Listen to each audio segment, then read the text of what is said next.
Welcome everyone back to the channel. My name is Devin and today we're going to be talking about the new movie Pray for the Devil. Now I will be talking about a little bit of a plot summary, explaining the ending as well as sharing some of my favorite scenes, so let's get started.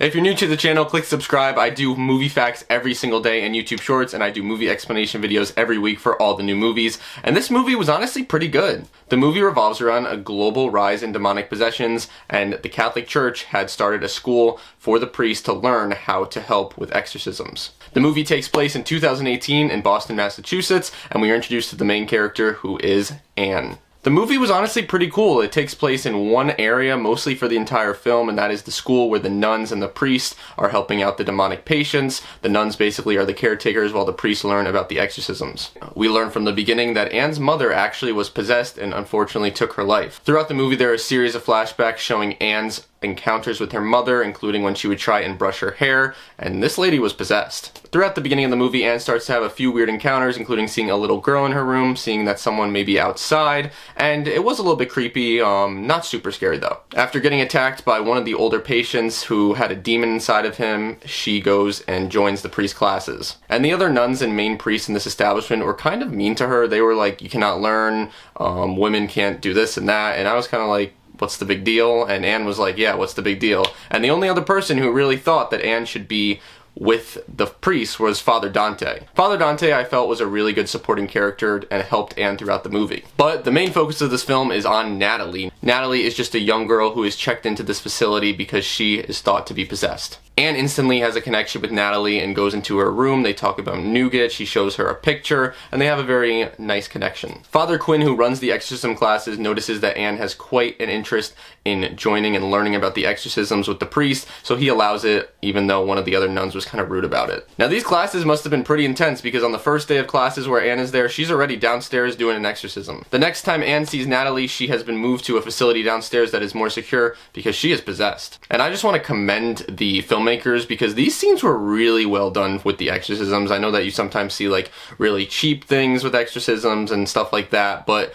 this was really well done. Natalie was going up and down the walls, jumping at the priest, and I thought it was a really cool scene. Sister Anne ends up saving the priest after Natalie goes totally berserk, knocks Father Quinn on the ground, making him bleed, and Anne saved the day. Father Dante sees this in Anne, and his sister is actually possessed. She had been pregnant against her will and felt very guilty and got possessed because of this. We learn a lot about the demons in this movie, and most of the demons go to people who have guilt and feel bad about themselves for something that they have done. Anne and Dante go and try and help out his sister, and in a really awesome scene, Anne frees her, or we think that she is freed. But we find out a couple days later that the demon was just faking it, and his sister takes her own life. We also find out from this encounter a lot about Anne. At the age of 15 years old, while in the foster care, Anne got super drunk and was impregnated and doesn't even know who the father was, and ended up giving up the child when she had it. She felt extremely guilty about this all her life. The priest and church at the facility where Anne was working find out about this exorcism that wasn't approved, and they get super mad at her. She agrees to go back to her Sisters of St. Mary and stay there. Once Anne leaves, there was good news that Natalie had been released, but a few days later, Father Dante comes and tells her